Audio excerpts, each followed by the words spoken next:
The Unnamable by H.P. Lovecraft. We were sitting on a dilapidated 17th-century tomb in the late afternoon of an autumn day at the old burying ground in Arkham and speculating about the Unnamable. Looking toward the giant willow in the center of the cemetery, whose trunk has nearly engulfed an ancient, illegible slab, I had made a fantastic remark about the spectral and unmentionable nourishment which the colossal roots must be sucking in from that hoary, charnel earth. When my friend chided me for such nonsense and told me that since no interments had occurred there for over a century, nothing could possibly exist to nourish the tree in other than an ordinary manner. Besides, he added, my constant talk about unnamable and unmentionable things was a very puerile device, quite in keeping with my lowly standing as an author. I was too fond of ending my stories with sights or sounds, which paralyzed my heroes' faculties and left them without courage, words, or associations to tell what they had experienced. We know things, he said, only through our 5 senses or our religious intuitions. Wherefore it is quite impossible to refer to any object or spectacle which cannot be clearly depicted by the solid definitions of fact or the correct doctrines of theology, preferably those of the Congregationalists, with whatever modifications tradition and Sir Arthur Conan Doyle may supply. With this friend, Joel Manton, I had often languidly disputed. He was principal of the East High School, born and bred in Boston and sharing New England's self-satisfied deafness to the delicate overtones of life. It was his view that only our normal objective experiences possess any aesthetic significance, and that it is the province of the artist not so much to rouse strong emotion by action, ecstasy, and astonishment, as to maintain a placid interest and appreciation by accurate, detailed transcripts of everyday affairs. Especially did he object to my preoccupation with the mystical and the unexplained, for although believing in the supernatural much more fully than I, he would not admit that it is sufficiently commonplace for literary treatment, that a mind can find its greatest pleasure in escapes from the daily treadmill and in original and dramatic recombinations of images usually thrown by habit and fatigue into the hackneyed patterns of actual existence, was something virtually incredible to his clear, practical, and logical intellect. With him, all things and feelings had fixed dimensions, properties, causes, and effects, and although he vaguely knew that the mind sometimes holds visions and sensations of far less geometrical, classifiable, and workable nature, he believed himself justified in drawing an arbitrary line and ruling out of court all that cannot be experienced and understood by the average citizen. Besides, he was almost sure that nothing can be really unnamable. It didn't sound sensible to him. Though I well realize the futility of imaginative and metaphysical arguments against the complacency of an orthodox sun-dweller, something in the scene of this afternoon colloquy moved me to more than usual contentiousness.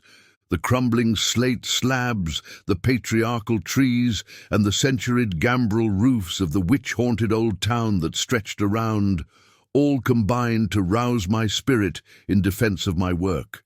And I was soon carrying my thrusts into the enemy's own country. It was not, indeed, difficult to begin a counterattack, for I knew that Joel Manton actually half clung to many old wives' superstitions which sophisticated people had long outgrown. Beliefs in the appearance of dying persons at distant places and in the impressions left by old faces on the windows through which they had gazed all their lives. To credit these whisperings of rural grandmothers, I now insisted, argued a faith in the existence of spectral substances on the earth apart from and subsequent to their material counterparts. It argued a capability of believing in phenomena beyond all normal notions.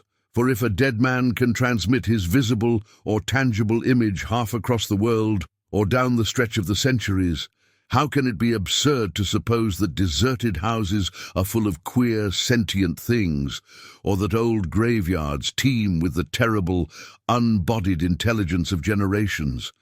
And since spirit, in order to cause all the manifestations attributed to it, cannot be limited by any of the laws of matter, why is it extravagant to imagine psychically living dead things in shapes, or absences of shapes, which must for human spectators be utterly and appallingly unnamable?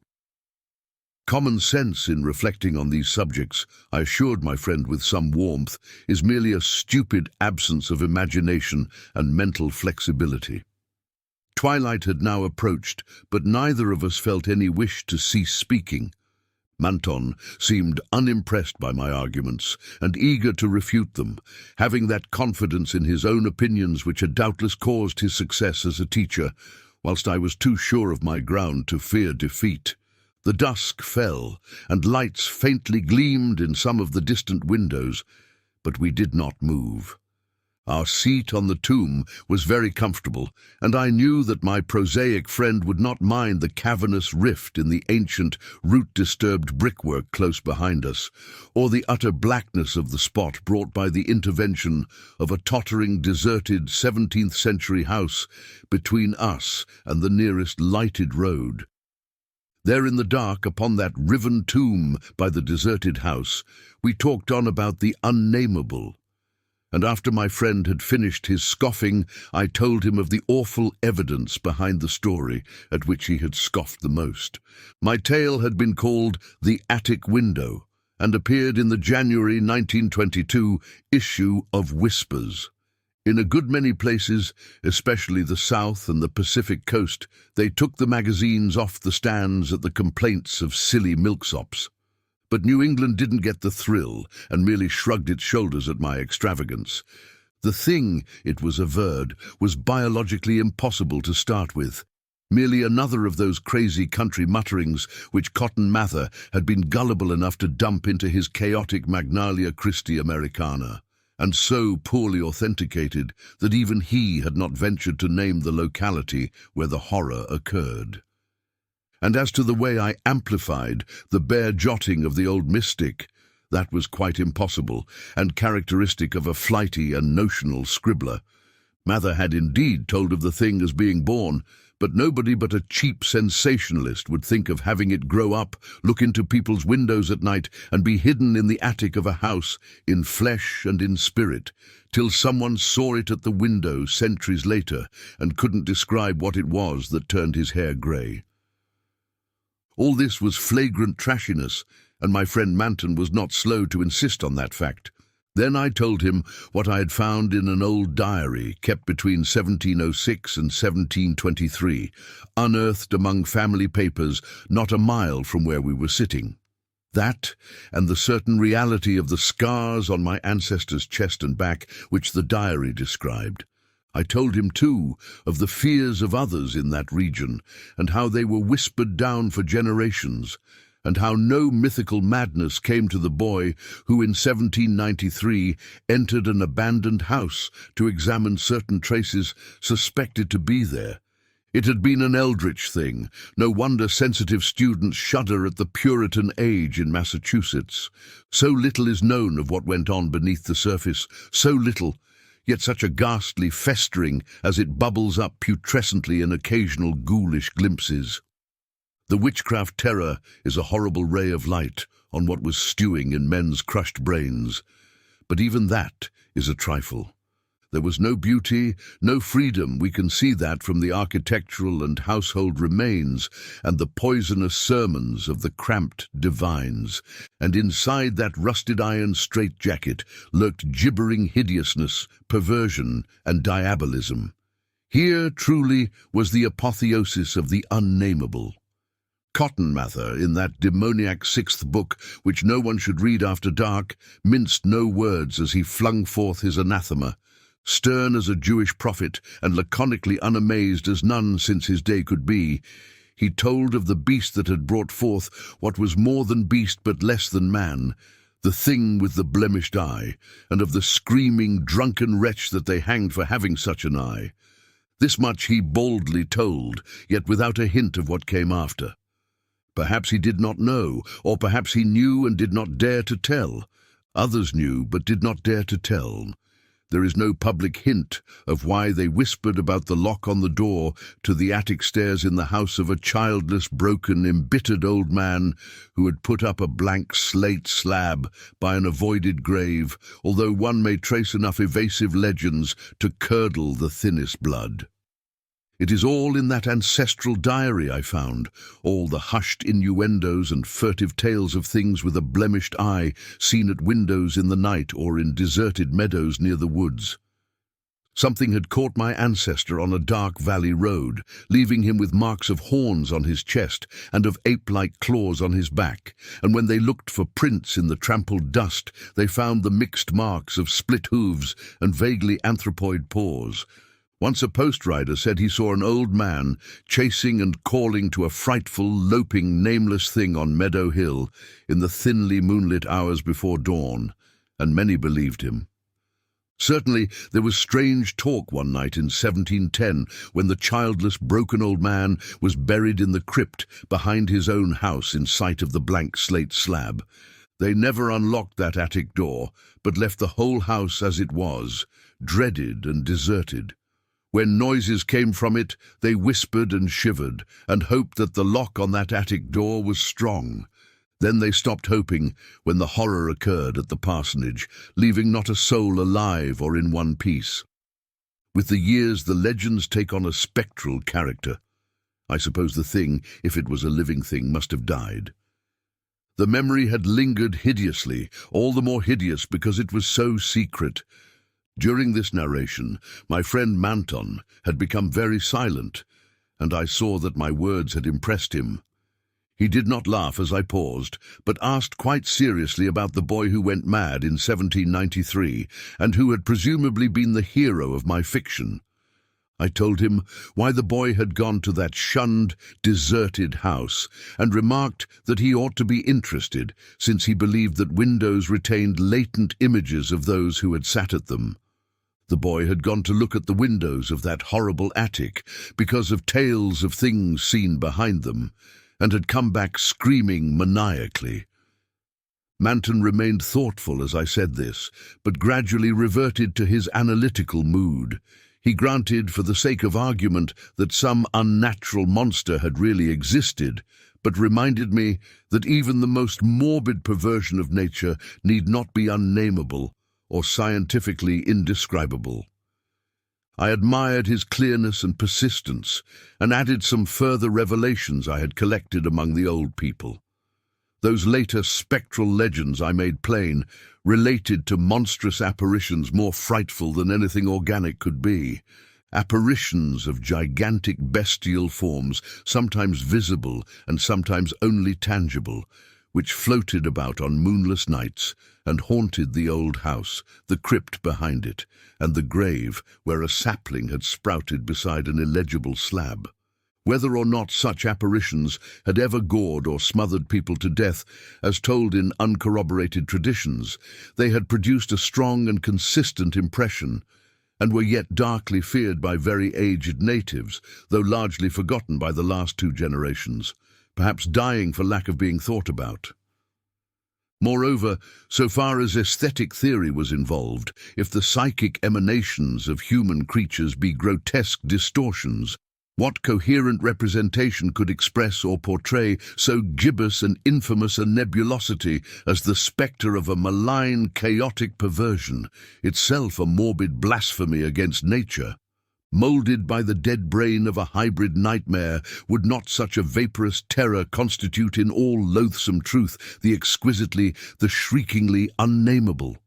The hour must now have grown very late. A singularly noiseless bat brushed by me, and I believe it touched Manton also, for although I could not see him, I felt him raise his arm.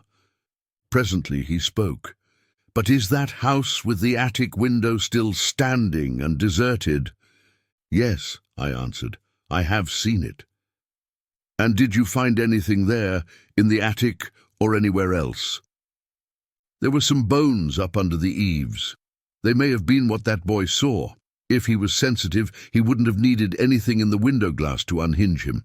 If they all came from the same object, it must have been an hysterical, delirious monstrosity. It would have been blasphemous to leave such bones in the world, so I went back with a sack and took them to the tomb behind the house. There was an opening where I could dump them in. Don't think I was a fool. You ought to have seen that skull. It had 4-inch horns, but a face and jaw, something like yours and mine. At last I could feel a real shiver run through Manton, who had moved very near, but his curiosity was undeterred. And what about the window panes? They were all gone. One window had lost its entire frame, and in the other there was not a trace of glass in the little diamond apertures. They were that kind, the old lattice windows that went out of use before 1700. I don't believe they've had any glass for 100 years or more. Maybe the boy broke 'em if he got that far. The legend doesn't say. Manton was reflecting again. I'd like to see that house, Carter. Where is it? Glass or no glass, I must explore it a little. And the tomb where you put those bones and the other grave without an inscription, the whole thing must be a bit terrible. You did see it, until it got dark. My friend was more wrought upon than I had suspected, for at this touch of harmless theatricalism he started neurotically away from me and actually cried out with a sort of gulping gasp, which released a strain of previous repression. It was an odd cry, and all the more terrible because it was answered.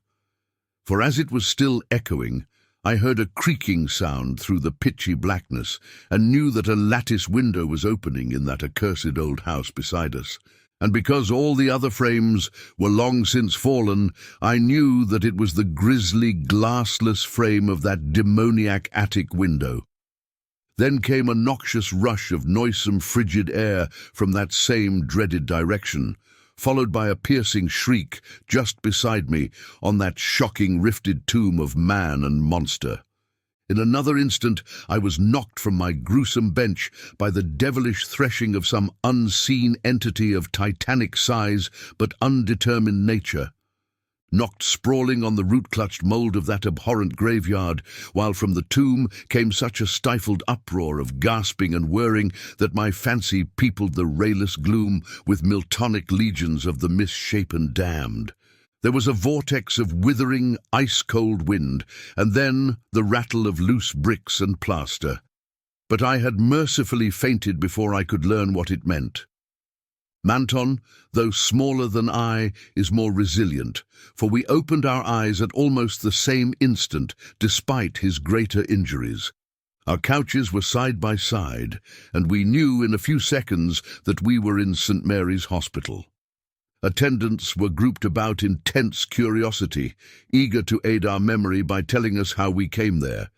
And we soon heard of the farmer who had found us at noon in a lonely field beyond Meadow Hill, a mile from the old burying ground, on a spot where an ancient slaughterhouse is reputed to have stood. Manton had 2 malignant wounds in the chest, and some less severe cuts or gougings in the back. I was not so seriously hurt, but was covered with welts and contusions of the most bewildering character, including the print of a split hoof. It was plain that Manton knew more than I, but he told nothing to the puzzled and interested physicians till he had learned what our injuries were. Then he said we were the victims of a vicious bull, though the animal was a difficult thing to place and account for. After the doctors and nurses had left, I whispered an awestruck question. "Good God, Manton, but what was it? Those scars, was it like that?" And I was too dazed to exult when he whispered back a thing I had half expected. No, it wasn't that way at all. It was everywhere, a gelatin, a slime, yet it had shapes, 1,000 shapes of horror beyond all memory. There were eyes and a blemish. It was the pit, the maelstrom, the ultimate abomination. Carter, it was the Unnamable. If you have enjoyed listening to this video, then please hit the like button and subscribe.